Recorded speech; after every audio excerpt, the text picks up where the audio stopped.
Ambao tulikuwa tunasoma, there is a word ama vocabulary yenye tulikuwa tunaambiwa preserve.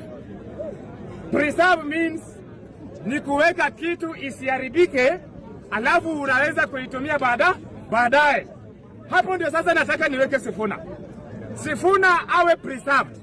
Na ningependa kumwambia Mheshimiwa Sifuna hivi: usikubali kujiunga na Wamunyoro. Hao watu wametutesa sana. Na ukijiunga na wao, bwana, hata Wajaluo wenye wako nyuma yako huenda ikawa wanaweza kujiondoa. Wacha nikuambie tu ukweli wa mambo. Why do I say this? Kwa saa hii ninasema ni two term kwa sababu President William Samoei Ruto anaenda kufanya kazi mpaka 2032.